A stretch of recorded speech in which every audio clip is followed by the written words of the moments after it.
के गम, जाने कब होंगे कम, इस दुनिया के गम, जीने वालों पे सदा बेजुर्म खता होते जा रहे हैं सितम, जाने कब होंगे कम, इस दुनिया के गम, जीने वालों पे सदा बेजुर्म खता होते जा रहे हैं सितम, जाने कब होंगे कम, इस दुनिया के गम, जाने कब होंगे कम।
Floods in Pakistan have devastated towns and farmland, causing over $13 billion in economic damage, according to that country's government. The human toll still being counted, but when the water clears, it will be time to rebuild. And a part of that effort may come from Ghaus Akbar. He's group director of the Akbar Group. He joins us live from Karachi, which is, of course, the business capital of that country.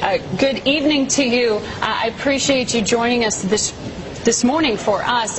I know, Ghaus, right now you are building a grain terminal in Karachi. We've heard so much about the crop devastation in Pakistan. What are you seeing? Well, good morning, everyone, and good morning, Margaret. Thank you for having me on the show. What we're doing right now is building Pakistan's first automated grain and fertilizer terminal, which will allow us to export and import food items as well as fertilizer, and also store it. As you can imagine, what the floods have exposed is that Pakistan has an immediate need for extensive food storage facilities, both from a food security standpoint and also from a logistics standpoint. So we've seen, and I must also make a point that it's a moving target. About $200 million of wheat has been destroyed. We've lost the rice crop. There's been a loss of farm animals. So we've had a lot of devastation here, and the floods, the damage is still going on. But what it has exposed is also that there's tremendous opportunity in Pakistan to develop the logistics and the storage chain and the transport chain in the country. Now, I know, Ghaus, that you, with your umbrella of businesses, you brought McDonald's to Pakistan, you brought Louis Vuitton to Pakistan, you've run a number of businesses and brands there. Your customer tends to be wealthier than average, far wealthier. What has the impact been on the business capital? I know these floods are happening in more of the rural areas. I think it's important to mention that cities like Karachi, Lahore and Islamabad are more like the engines of the Pakistan economy. They so far are not affected by the floods. The floods have affected the rural part of the country and some of the smaller cities. So by and large, the mainstream cities have not been affected by the floods immediately per se. But of course the sentiment does affect business. And so we're kind of having to grapple with that. But we're rebuilding, we're working together with different NGOs. For example, we also have, my company has Pakistan's only private jet and helicopter service, and we are working with NGOs such as Médecins Sans Frontières, MSF, who is doing a fantastic job in Pakistan, and we're trying to take them to different parts of the country which aren't accessible by road anymore. Okay. Ghaus, we're running out of time here, but we have a quick question here from the Defense Secretary. Mr. Akbar, if I could ask you, what is the sentiment amongst the Pakistani people? Polls have been taken that show that about 68% of the Pakistani people have a very negative opinion of the United States.